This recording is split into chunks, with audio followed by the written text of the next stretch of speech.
vous a pris de faire ce livre au fait des prophéties des militants? Et comment c'est venu ce projet et comment ça s'est réalisé et qu'est-ce que ça vous a demandé comme travail Il y a plusieurs questions dans une question, mais on est tous porteurs de sujets. Et puis, je ne sais pas toujours.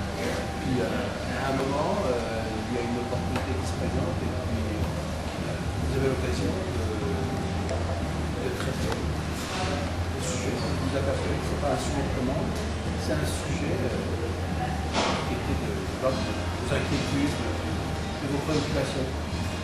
Et donc, sur une liste de sujets dans l'occultisme, le magnétisme est apparu comme un bon sujet à traiter. Je m'y suis attelé. Vous parlez du livre sur le magnétisme, et pas le livre sur les prophéties. Alors, les prophéties, c'est un peu la même chose. C'est-à-dire que, pour moi, tous les sujets sont dans tous les sujets. C'est-à-dire qu'il est évident que le prophétisme aussi, le prophète est aussi un magnétiseur.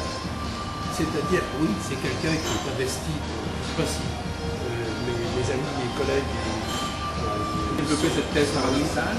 Bon, elle n'est pas si paradoxale, c'est-à-dire que le prophète de manière classique est quelqu'un qui est investi d'une mission. Soit que cette mission soit réelle, soit qu'il s'en investisse lui-même, soit qu'il la refuse. Parce que vous avez des prophètes, certains prophètes bibliques, ils sont accablés par la mission qu'ils ont reçue. On leur dit, mais vous êtes un prophète, vous devez porter la parole. Et ils disent, moi je suis qu'un petit cordonnier, je ne peux rien apporter à personne. Et donc, je n'ai pas la voie de l'élection. Ça, c'est dans le cas. Arrêtez une seconde. Est-ce que vous en avez toujours dans votre... Oui, alors le paradoxe, c'est comment un prophète, quelles sont les qualités inhérentes du prophète. C'est-à-dire qu'on va dessiner l'archétype du prophète. Je ne sais pas si Max Weber s'est occupé du type idéal du prophète. Mais bon, évidemment, l'acception est différente selon les individus, n'est-ce pas? Bon. Alors, il me semble un prophète qui ne serait pas aussi un magnétiseur ne serait pas investi de... Ils sont en tout cas magnétiques. Du magnétisme, c'est que, bien sûr, le problème c'est le prophète, non pas dans l'absolu, mais dans les circonstances historiques, où il s'est désigné, où il a été élu. Et donc sa fonction relève plutôt d'un dictat politique. C'est-à-dire que c'est quelqu'un qui va obtenir ce qu'aujourd'hui, par exemple, les médias, les lobbyistes obtiennent sur la marche politique de l'État, donc en ayant barre sur le pouvoir politique. En ça, le prophète est un petit peu en opposition avec le gouvernement. C'est un peu le dialogue qui passe ou qui ne passe pas entre le prêtre et le pouvoir. On peut même dire que dans la monarchie française, on trouve ça entre l'empereur et l'Église. Il y a quand même, je pense, un pouvoir dispatché entre les deux, et donc il y a quelque chose de cet ordre chez le prophète, qui ne prend pas directement le pouvoir, mais qui tire sa force des puissances occultes qu'il agite, et de la puissance initiale et unique de le monothéisme. C'est-à-dire que Dieu, à ce moment, lui sert pour appuyer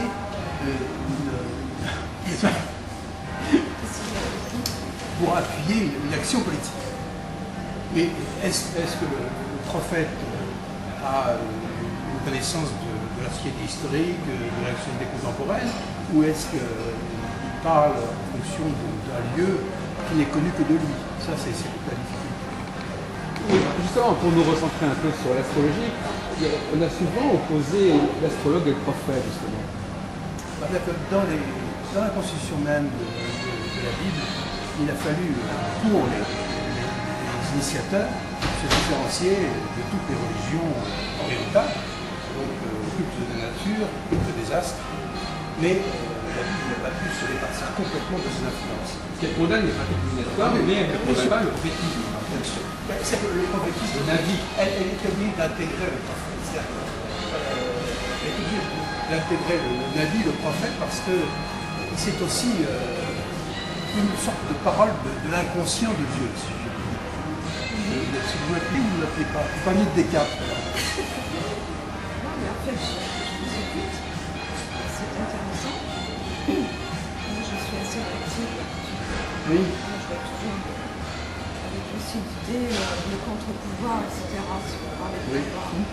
Il y a une hiérarchie qui est manifeste, mais on se demande s'il n'y a pas de manière anthropologique toujours ça à la tête des directions d'État, de pouvoir, et que c'est fatalement, on ne trouve pas toujours cette opposition des deux. Et donc, évidemment, Napoléon Ier, lui, se veut tenant des deux pouvoirs, investi des deux pouvoirs. Donc c'est une question toujours très délicate. Les rois se couronnent eux-mêmes. Évidemment, ils n'ont de compte à rendre à personne et leur faculté n'est tirée que de leur propre substance. Donc mais il est nécessaire pour un pouvoir d'être crédibilisé par une autre puissance, ou par d'autres facteurs, ou par simplement la voix populaire. C'est-à-dire que oui, Pourquoi il y a la prise de pouvoir rapide? oui, et puis aussi c'est inhérent à la société, c'est-à-dire qu'un homme seul n'a pas signé de contrat social, il est pour ainsi dire dément en lui-même. À partir du moment où il signe un contrat, il y a quelque chose qui est visible et il forme un corps social à deux. Donc avec des règles, il doit être crédibilisé. Parce que la religion utilise. Elle l'utilise et lui il l'utilise aussi. L'éthique aussi. Alors il y a aussi les prophètes du bien et les prophètes du mal. Donc, souvent le prophète procède de cette sorte de puissance maléfique, enfin le prophète biblique, c'est bon. Il dit attention, il vous arrivera des malheurs si vous faites ceci, il vous arrivera ceci, cela. Donc c'est aussi. Alors est-ce qu'un prophète qui menace est un prophète qui détient une sorte d'idée édénique du bien? C'est une question qu'on peut se poser. C'est-à-dire que dans l'antinomie du bien et du mal, c'est la question que je pose. Est-ce qu'on peut répondre est-ce que le bien peut s'entendre sans le mal, le mal sans le bien? Parce qu'il n'y a pas de lumière sans jour dans les appartements. Qu'est-ce que vous en pensez? Effectivement, on détermine la notion de bien par rapport au mal. Oui. C'est assez évident. C'est mathématique. Il n'y aurait pas de bien s'il n'y avait pas de mal. Alors peut-on conduire vers le mal un prophète tout à fait décidé d'être très menaçant pour influer négativement sur une société? Il peut le faire. Ça, qui n'en empêche? Au nom de Dieu. On voit des choses mirantes qui peuvent être de cette ordre. Apparemment, un prophète pense agir pour le bien, mais il est investi d'une puissance maléfique. Mais cette puissance maléfique peut être aussi conditionnée par un but final qui est le bien. Alors, donc, il y a Oui, qui répond à politiquement, bien sûr. Économiquement parlant. Bien sûr, bien sûr. Donc, mais est-ce qu'un prophète est attaché au temps et exclusivement au temps est un prophète? Ça, on peut se le demander. Parce qu'il y a quand même des constances de prophète à prophète selon les positionnements historiques. Si on critique le manichéisme, Oui. que justement, on peut effectivement peut-être se passer de cette dichotomie. C'est une question de C'est-à-dire que les manichéens ont été poursuivis par l'Église. Ça a été des ennemis pour l'Église traditionnelles, quand elles se constituaient à travers les fossiles, les manichéens ont été considérés comme des ennemis, effectivement. L'idée même du diable tire probablement son origine de la Perse. C'est quand même des inventions. C'est des inventions. C'est des inventions. L'Éden, bon, il était bien que la première locataire de l'Éden ne se trouvait pas bien de l'été, puisqu'elle va demander autre chose que le bonheur. Parce qu'elle veut, au fond, croquer la pomme. Donc elle veut quelque chose qui dépasse le bonheur. Donc, elle est déjà Madame Bovary en puissance. Pour se centrer sur... Par exemple, est-ce qu'à votre avis, je vais poser toujours la question, l'astrologue est-il un prophète laïque?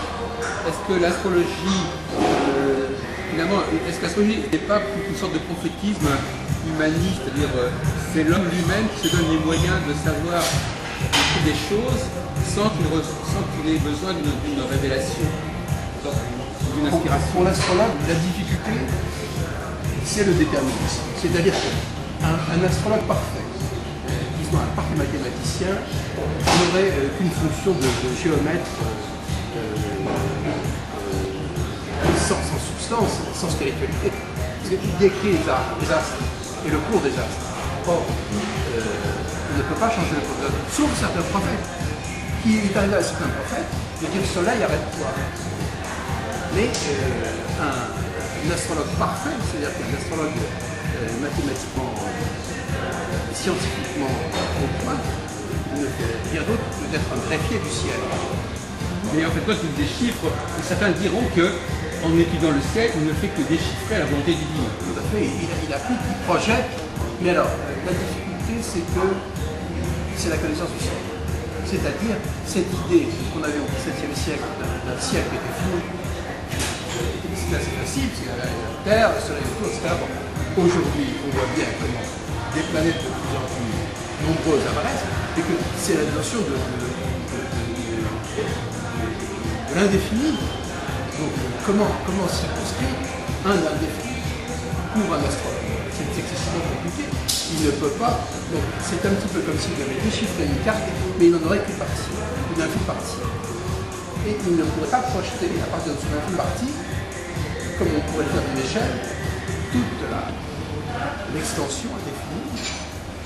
Donc en fait, ce que vous êtes en train de nous dire, c'est que soit on est prophète et on reçoit directement la solution, les données du problème, l'inspiration de Dieu, quel que soit notre niveau scientifique, on a quelque chose de parfait quelque part, soit on passe par l'astrologie qui elle-même est sujette à des aléas, à des progrès, et on est toujours dans une relation un peu asymptotique avec la vérité, et on est toujours dans une forme d'imperfection. Oui, l'imperfection touche. L'imperfection ne touche pas seulement l'astrologue mathématicien, elle touche aussi le prophète sincère. Parce que dans sa parole, il y a bien entendu une parole divine, mais qui va être entachée par une expression humaine. Comment traduire cette parole supposée divine dans la réalité d'un monde, et comment la traduire dans une langue, déjà traduire dans une langue, on voit bien comment en Grèce, procédait en deux temps, c'est-à-dire qu'il y avait les viscères, et ensuite quelqu'un interprétait l'interprétation. Et donc c'est toujours très difficile. D'autre part, le prophète biblique fait aussi penser au jansénisme du XVIe siècle. C'est-à-dire que dans le jansénisme, Dieu admet certaines âmes d'élite, et ces âmes, quelle que soit leur action, bonnes ou mauvaises, sont toujours bonnes. C'est-à-dire que ce sont des âmes élues. C'est infaillible en fait. Infaillible.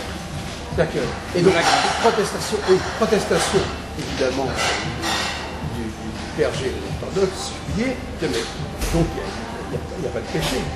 Donc s'il y a des âmes qui sont aristocratiques, elles peuvent tout se permettre, et même toute les luxure ne change rien du tout à l'élection.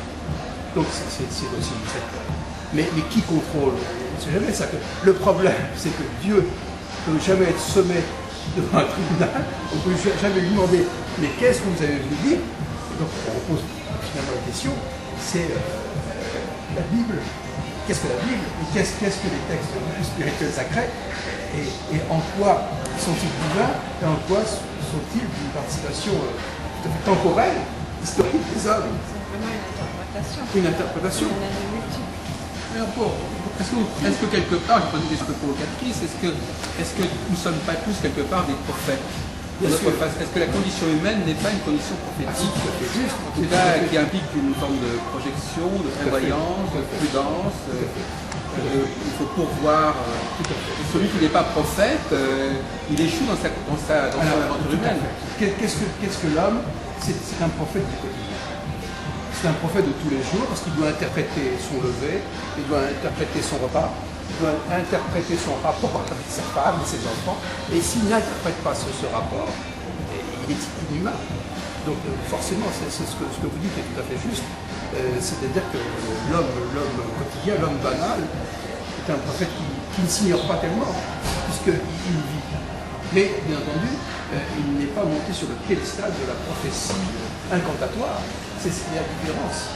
Là, vous avez des prophètes qui vivent dans un trou, qui ne parlent à personne, ou presque à personne, et donc des prophètes d'une banalité extraordinaire, mais qui sont peut-être détenteurs des secrets plus profonds.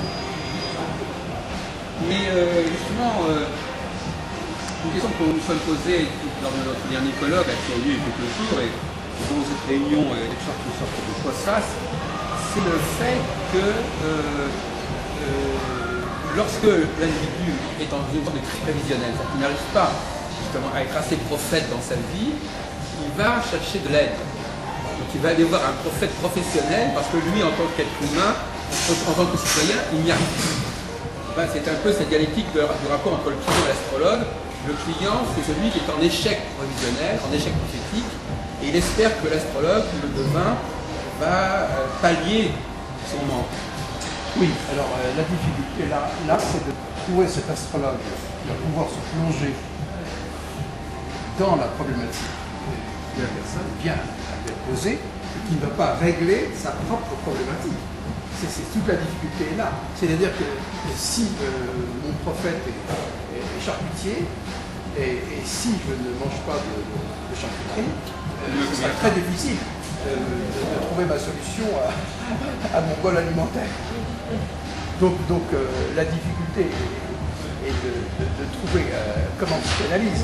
C'est-à-dire qu'il trouver quelqu'un qui interprète, qui se déplace, mais qui ne se déplace pas trop parce qu'il doit rester lui-même juge.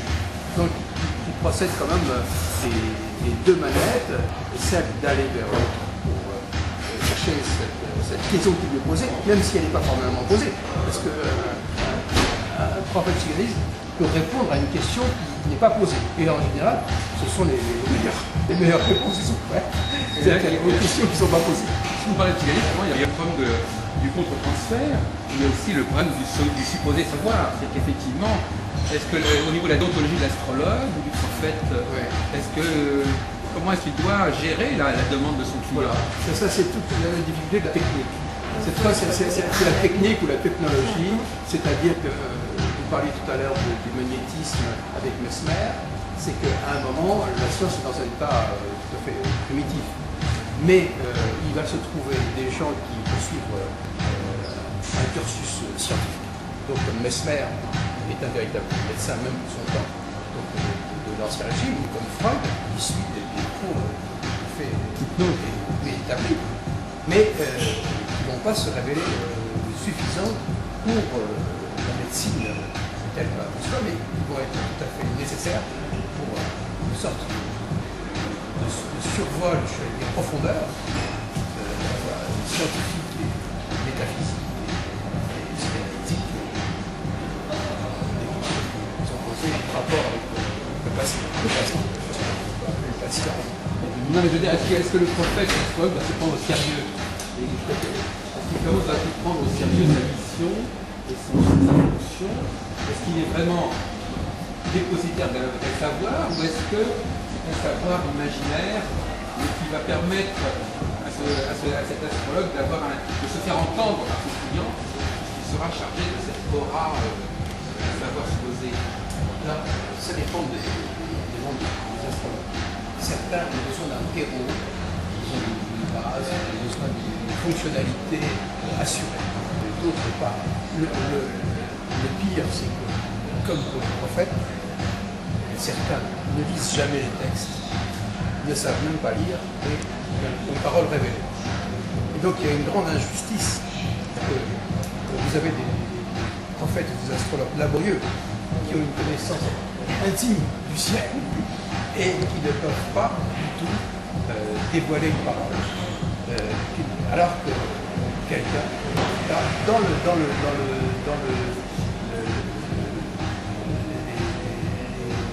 les mystiques extra-orientales, pour reprendre la question de la prise au sérieux. Une prise au sérieux n'est pas forcément sérieuse pour le propos qui est tenu. C'est-à-dire qu'on peut arriver à ce paradoxe que toute une vie de recherche se résume à un mot d'humour, un calendrier. Un calendrier, c'est-à-dire qu'un gourou donc, apprend toute sa vie que finalement, non seulement il ne sait rien, mais que ça mène à un rire. C'est à un jeu de mots, à un vulgaire calembour. C'est tout à fait rageant. Mais la question qui est posée, c'est celle de la vie. Et donc, en fait, c'est poser la question, qu'est-ce que la vie? Est-ce que la vie, c'est la vie qui se vit ou la vie qui se voit vivre? Ça, c'est une vraie question. Qu'est-ce que vous pensez de le concept de chamanisme? Est-ce que vous l'appropriez dans la discussion? Il y a des écoles. Il y a des écoles. Un peu pour limiter la casse, pour limiter la profusion de prophètes improvisés et aussi de prophètes frelatés. Donc alors là, on encadre un peu les prophètes et les astrologues dans des écoles. Et donc, ils rivalisent entre elles. Et donc, il y a un cadre, il y a des concepts, tout ça est bien formaté. Mais est-ce que c'est en rapport avec la prophétie ou est-ce que c'est en rapport avec la fonctionnalité? C'est-à-dire qu'on peut dire d'un moteur qui marche bien, c'est un moteur, il tourne, on met de l'essence, ça tourne bien. Mais est-ce que ça veut dire que la voiture sait où elle doit aller? Et pourquoi elle doit aller là? Ça n'est jamais qu'une mécanique. Donc les écoles sont des mécaniques. Alors il y a cette mécanique pour la recherche de la vérité, mais il peut y avoir des mécaniques qui se refusent à chercher la vérité, qui sont des mécaniques sophistiques. Le sophiste, c'est-à-dire qu'en fait, on va se jouer avec le résultat. C'est le résultat qui incombe plus que les méthodes. C'est-à-dire qu'on va faire de la para-prophétie, de la para-astrologie, mais qui vont être plus efficaces que l'astrologie, parce qu'il faut satisfaire un public qui est en demande. Et il faut obtenir un résultat. On va aller au-delà des limites normales. Oui, puis on va faire quelque chose, un résultat. C'est-à-dire qu'on va dire, comme des tireuses de cartes, elles ont devant elles des gens qui veulent entendre ceci ou cela. Ben, elles vont tirer avec application les cartes. Il va y avoir toute une série de phénomènes artificiels qui vont être aménagés, qui vont être déployés. Toute une étiquette, un processus, en vue de satisfaire d'abord des honoraires, de justifier des honoraires, puis de satisfaire, peu importe la véritable prophétie, de satisfaire la demande. Alors justement, sur ce point-là, il y a un ambiguïté qui est très intéressante, c'est que, alors, d'une certaine manière, le client attend de l'astrologue qu'il le valide, enfin quelque part, et l'astrologue attend du client qu'il le valide aussi. C'est des attentes croisées qui introduisent un grand malentendu. En fait, l'astrologue croit que le client est capable de lui dire si ce qu'il dit, lui, astrologue, est vrai, alors que le client, lui, il dit dites-moi qui je suis. Donc, donc l'astrologue le met dans une situation fausse en lui demandant de dire montrez-moi que l'astrologie est vraie en me confirmant que ce que je vous ai dit est vrai. Tout à fait, tout à fait. C'est exactement moi je raconte souvent l'histoire de comment guérir un fou qui se prend pour Napoléon. Et on lui dit je vais vous présenter Napoléon. Bon, alors, un roi peut se prendre pour un roi, mais il peut être roi lui-même. Comment va-t-il concevoir son règne si on ne lui fait pas entendre par la cour ou par qu'il est roi? C'est donc il y a un isolement terrible. Donc si demain le pape se réveille avec des idées claires, non pas préconçues et non pas prédéterminées par toutes ces études théologiques, ils se demandent qu'est-ce que je fais là? Pourquoi suis-je habillé comme ceci? Pourquoi est-ce que je porte de tels vêtements chamarrés? Qu'est-ce que je dois faire? Qu'est-ce que je récite? C'est une folie. Donc, en fait, moi je dis que la société, c'est une organisation de par-folie. C'est-à-dire qu'à partir du moment où les fous sont en chemin, ils ne sont plus fous, puisque c'est le contrat qui est réinséré dans la société et qui fonctionne. Il n'y a plus de folie. Oui, il y a une folie tellement collective qu'elle... Chacun s'accroche à l'autre, en fait. Oui, c'est ça. Chacun attend de l'autre la même chose. Oui, c'est un contrat. Aujourd'hui, la société va un petit peu mal, puisque les règles anciennes sont bousculées. Et donc les interdits sont tenus en frange. Avant, c'était très simple. Dans la Grèce, il y avait la mythologie, c'est quoi?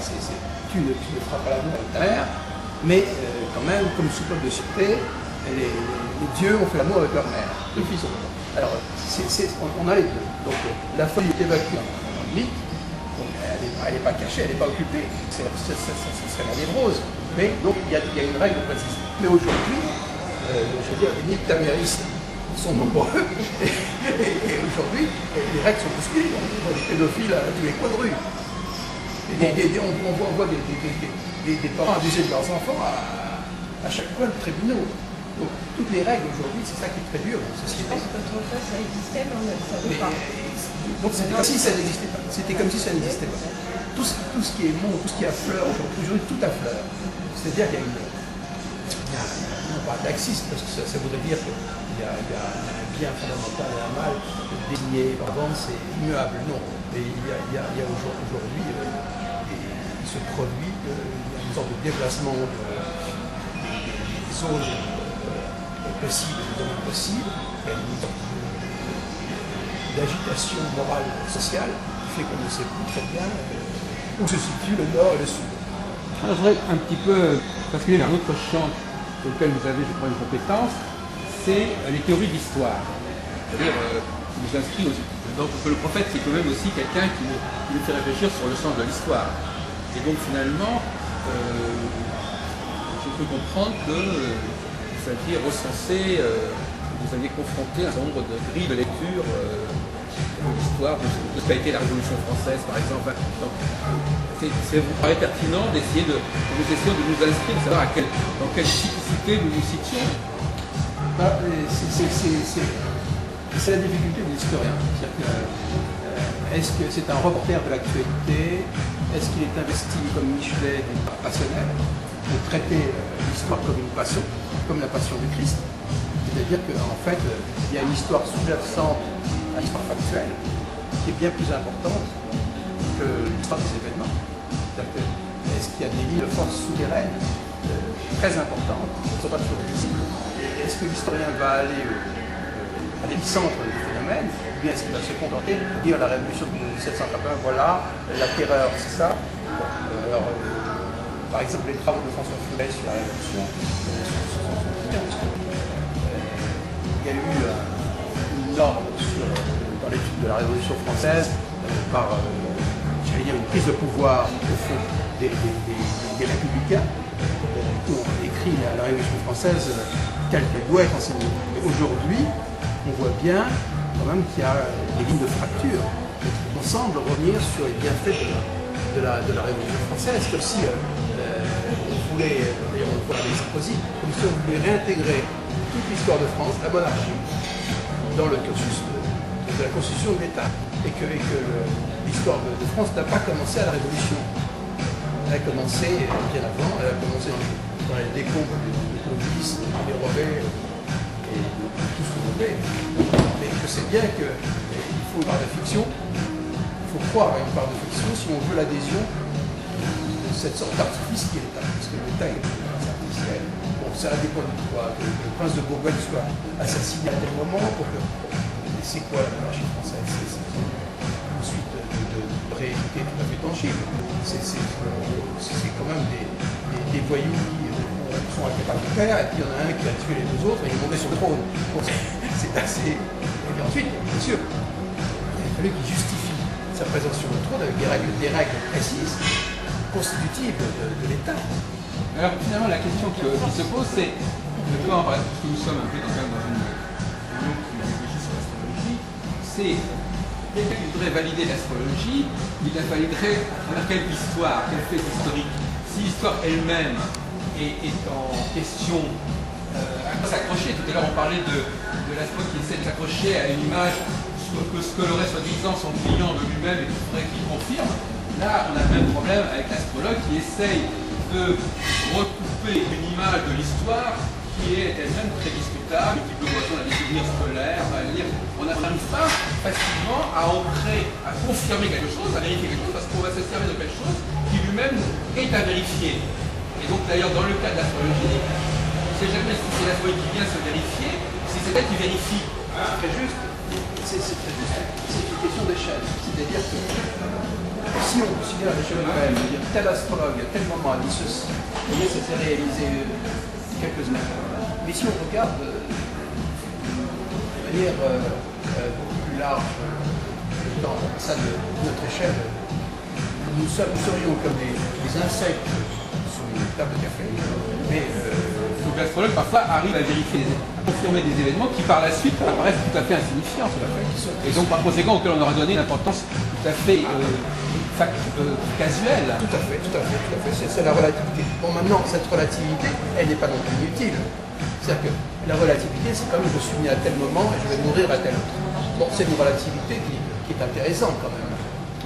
Mais est-ce que je suis né vraiment à tel moment? Si on se place sur le plan des fondamentaux métaphysiques, on peut se poser la question.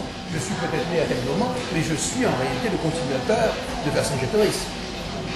Donc, en fait, je suis son descendant génétique. Mais ça, qui peut le dire? C'est-à-dire qui peut le dire? On peut le dire si on en est convaincu, mais la frange entre la folie et c'est pas le mythe, est très étroite. D'ailleurs, il y a un autre mythe, c'est le mythe de l'individu. Est-ce que l'individu est un objet qui est scientifique, qui mérite d'être étudié? Est-ce que c'est un artefact qui en réalité auquel l'astrologie a accordé une importance absolument exorbitante? On voit bien que dans les textes du XVIIe siècle, par exemple Bossuet, etc., tout est ramené à l'homme. Mais c'est de ne pas compter avec les myriades d'espèces.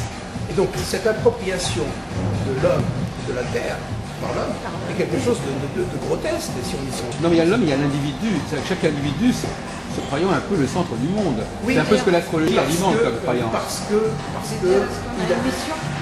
Non, est-ce que... il a une mission de survie. Il a une mission de survie par son corps. C'est-à-dire que l'individu, c'est aussi un corps en survivance. Donc il doit remplir cette fonction. Évidemment, c'est quelque chose qui peut l'amener à dépasser sa propre pensée. C'est que dans les camps de concentration, ou bien au moment dans les camps de guerre des hommes, quand les gens se mangeaient entre eux, bon, il y avait cette réflexion du corps qui était immédiate. C'était survivre. Mais le mot individu a deux sens différents. Parce que par exemple, si on prend une femme, elle est individu en tant qu'elle a la responsabilité de faire des enfants par exemple, mais ça n'est pas une responsabilité complètement individuelle. C'est une responsabilité en tant que membre d'une espèce de jouer son rôle. Ce n'est pas la même chose que s'intéresser à son individualité au sens anecdotique.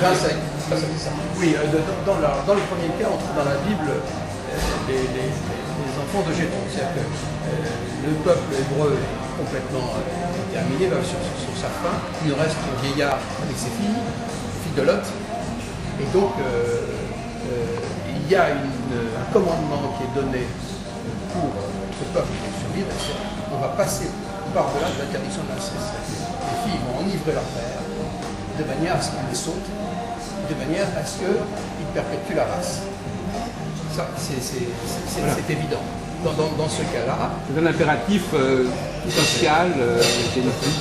Tout à fait. Et fondamental, c'est-à-dire qu'en fait, si on reprend les classiques de la vie, c'est en fait Dieu qui se perpétue. Dieu qui se perpétue parce que si Lot et sa famille finissent, Dieu n'est plus présent sur terre. Alors Dieu est assez vicieux parce qu'il va pousser les filles à se faire sauter dans leur père. Et donc Dieu est un sacré coco contre nous. Et alors, pour revenir à... donc finalement, qu'est-ce que vous pensez de l'astrologie, Gérard Valmouche? L'astrologie, elle est déjà très... Quel est l'avenir de l'astrologie? Elle est déjà très intéressante parce qu'elle fait que l'homme est moins seul. Donc l'homme est moins seul, j'allais dire il est moins seul avec lui-même, parce qu'il est déjà taureau, poisson, etc. Et même s'il n'était que ça, je trouve que ce serait déjà positif. Mais là, vous avez tout à fait raison, parce que justement, il y a une astrologie qui effectivement essaye de faire que l'homme soit moins seul, et une autre astrologie qui au contraire l'isole en disant vous avez un certain thème qui est unique, etc. Donc il y a deux philosophies d'astrologie qui s'entrechoquent, celle des astrologues professionnels étant justement l'opposé de cette astrologie des horoscopes où effectivement l'individu sait qu'il appartient à un groupe. Là au contraire, l'astrologue professionnel va être vous êtes un cas à part, vous êtes un cas isolé. Donc il y a deux discours qui sont qui se superposent. C'est comme dans la prophétie. C'est-à-dire qu'un prophète qui serait prophète du soir ne serait pas du prophète. Ce serait le pauvre prophète de son existence. Ce serait un prophète existentialiste. Mais un prophète qui œuvre pour l'ensemble. Alors, les autres vont dire, mais au nom de quoi vous parlez en mon nom? C'est un petit peu comme la démocratie représentative. Moi, quand on me montre ce député de mon arrondissement qui il me représente, je vois sa gueule, je dis c'est quand même incroyable que ce type-là me représente. Il est dans le 15e. Non mais faut pas le dire. Donc c'est toute cette difficulté sociale. Mais enfin, je vous interromps plus, donc effectivement cette idée que l'astrologie aiderait les gens à se sentir appartenir à un signe zodiacal, appartenir au cosmos, à partir d'un plan, et non pas d'être comme ça à la dérive, complètement dans l'aléatoire, dans le hasard. Mais le problème, c'est que l'astrologie, au sens professionnel, l'astrologie savante, elle se méfie beaucoup de ce type de discours. Oui, mais l'astrologie savante n'a pas beaucoup de monsieur. Le consultant croit en l'astrologie, il n'irait pas très loin, s'il sait qu'il est trop poisson. Voilà, son univers est relativement limité. Mais il y a des taureaux magiques, il y a des poissons volants. Donc à partir de là, évidemment, le lien peut se faire entre l'astrologie concrète. Oui. C'est ce que vous appeliez tout à l'heure la para-astrologie, ou l'astromancie, c'est-à-dire qu'on passe du général au particulier. Oui, mais il y a toujours une ambition, même dans la bestie, dans la sobriété, il y a toujours une ambition planétaire.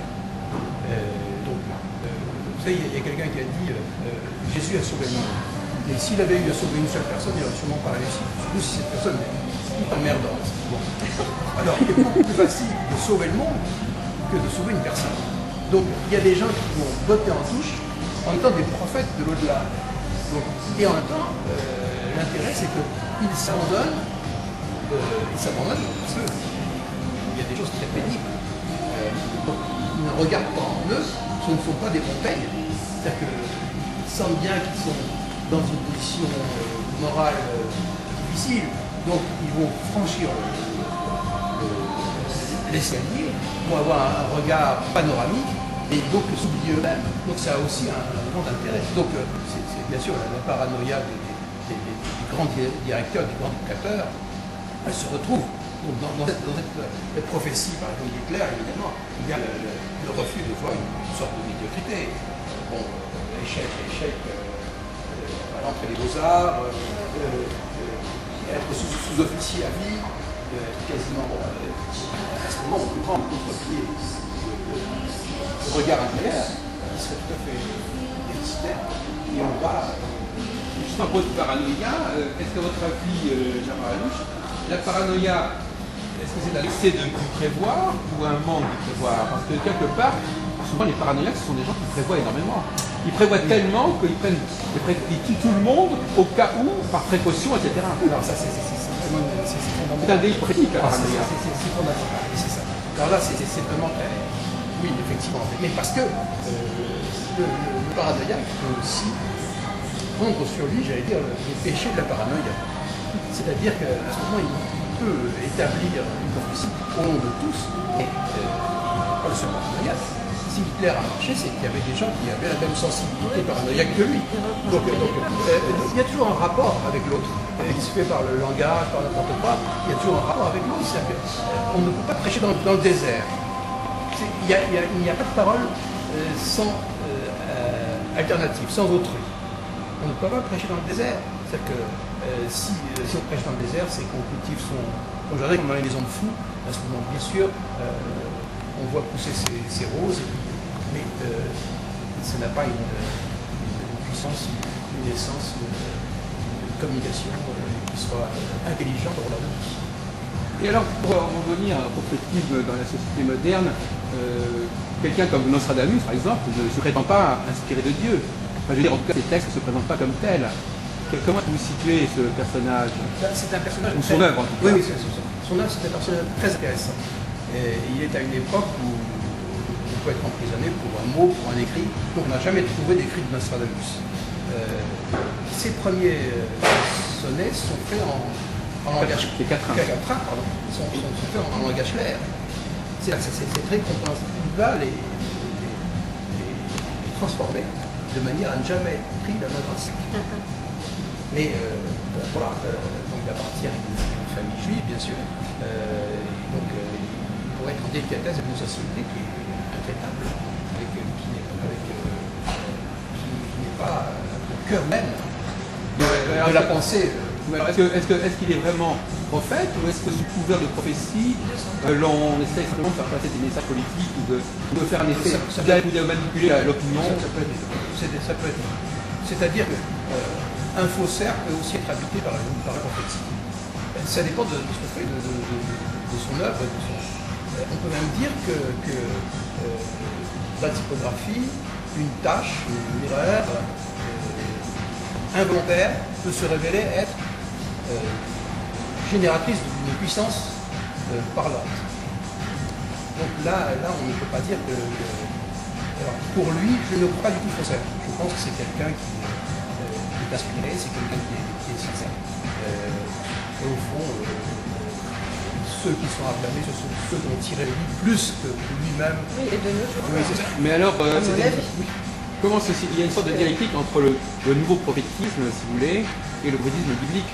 Est-ce qu'on a voulu renouveler, est-ce qu'on a voulu produire une renaissance du prophétisme? C'est-à-dire qu'on est toujours un peu fondateur. La société laïque n'a fait que reprendre le conseil biblique. On est encore dans ce grand cycle biblique qui touche toutes les sociétés d'aujourd'hui. Donc on est encore, 5000 ans après, dans ce cycle.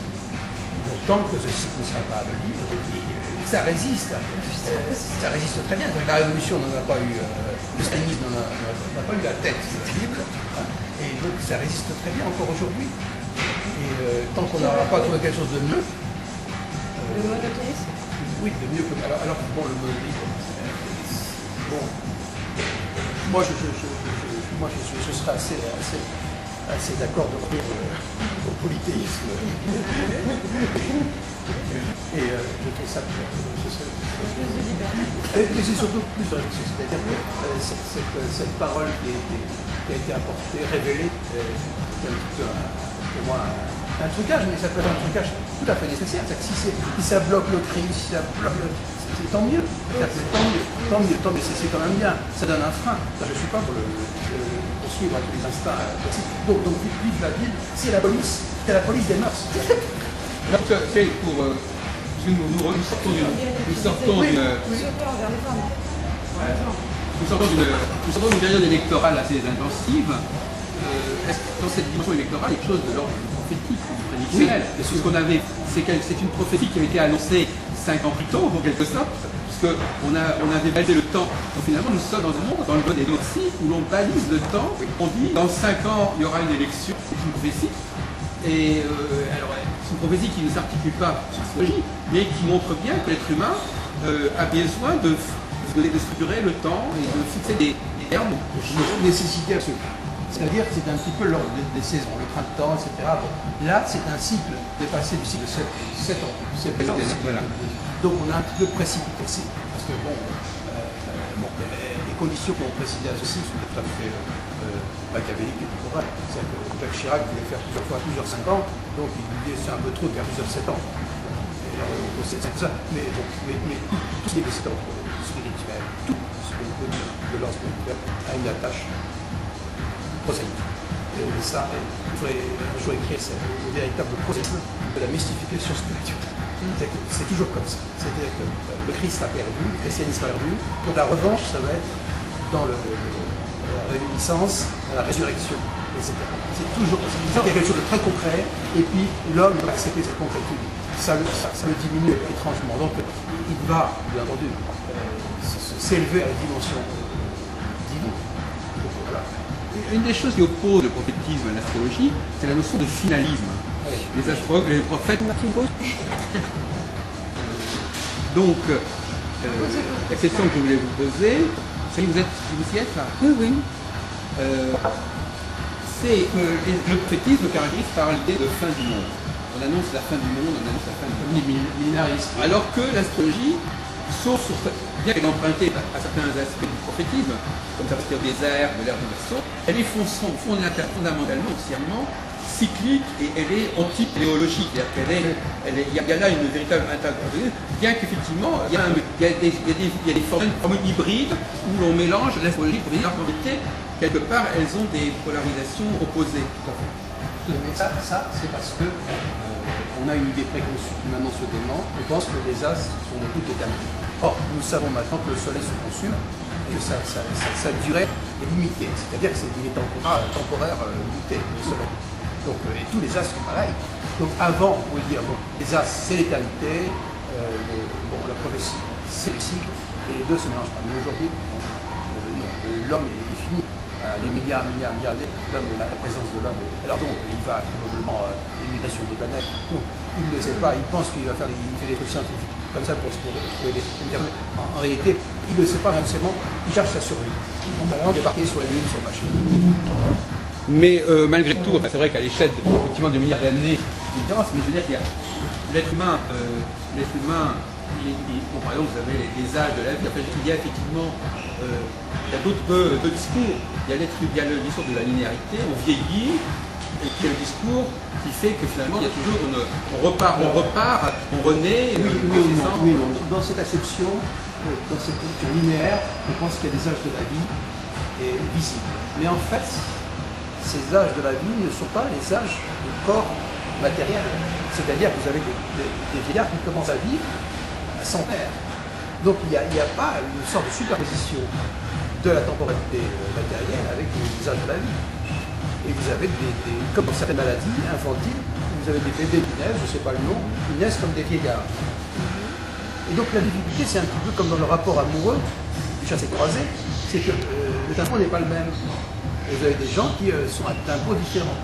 Et donc la cruauté de la vie, c'est que vous avez des gens qui sont vieux à 20 ans, et vous avez des centenaires qui aimeraient faire la Wimbledon parce qu'ils n'ont pas beaucoup de raquettes. Oui, mais si vous voulez, par exemple, en astrologie, une des philosophies de l'astrologie et de la constellation, c'est justement qu'on rebondit.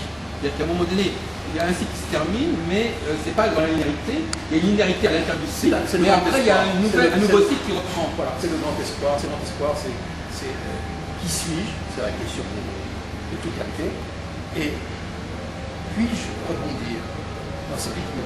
Puis on l'entend parce qu'il y a la théorie du cycle des incarnations, etc. Tout à fait. Qui suis-je? Suis-je en état de rebondir? Alors, oui, ces questions sont des questions qui n'ont jamais de réponse. La vraie question, c'est de qui suis-je, une question qui a été évoquée dans toute la littérature aussi. il y a des gens qui se sont déguisés en leur valet, par exemple, pour dire est-ce que j'ai l'air d'être un maître ou d'être un valet. Donc, et puis, est-ce que je pense que je vais rebondir, je suis un singe, je pense que je vais rebondir en lion, mais j'ai peur de mourir. Et si je saute trop le fossé, je ne serai pas un lion, je serai dans le fond de la fosse. C'est ça qui est très bien. Parce que justement, on parlait des élections, ben, c'est aussi un rebondissement. Oui, mais on redémarre. Regarde ce qui se passe actuellement avec l'Angleterre. Là, on change de personnage et puis hop, il y a un nouvel élan, il y a un nouveau saut, il y a un nouveau recommencement. Et ça ne va pas du tout dans le sens de quelque part, l'être humain n'a pas envie que les choses se terminent. Dans la Bible, c'est pareil. C'est-à-dire qu'il existait bien sûr une civilisation qui était très riche avant la Bible. Et puis aujourd'hui, il va repartir à zéro. C'est-à-dire que Dieu a fait 6 jours, le 7e, on organise tout. La révolution dit ça n'a pas existé, on change le nom des mois. L'homme, maintenant, va recommencer. Quand Mitterrand arrive au pouvoir, maintenant c'est plus comme avant, il n'y aura plus de ministre des Affaires étrangères, il y aura un ministre des Affaires extérieures. Donc on va changer. Donc bien sûr, la régénération de l'homme, c'est une demande, c'est une quête permanente. C'est une quête permanente. Mais il est affligé de cette tare, qui n'est pas une tare d'ailleurs, qui est une sorte de réalité qu'il ne peut pas voir, c'est que l'homme est immuable aussi. Dans ses espoirs, dans ses amours. Les amours de David et de Bethsabée, c'est quoi? C'est David qui séduit Bethsabée qui a 6 ans. David est un dauphine. Donc nous avons terminé notre entretien. Vous avez peut-être d'autres questions à poser. Vous voulez parler de la Saint-Dinique, Mireille Petit, ou de la session d'Ada, la Saint-Dinique, c'est-à-dire l'astrologie et science des dangers et des risques. J'avais sollicité les astrologues pour voir si l'astrologie pouvait effectivement prévoir le danger. Tu m'as dit que les prophètes peuvent le faire. Mais le paradoxe des prophètes, c'est qu'ils annoncent un danger, en même temps en demandant aux gens de faire un tout pour que ce danger n'ait pas lieu. C'est le même problème de Jonas. C'est-à-dire qu'en fait, le paradoxe du prophète, c'est que s'il arrive à se faire entendre, sa prophétie n'aura pas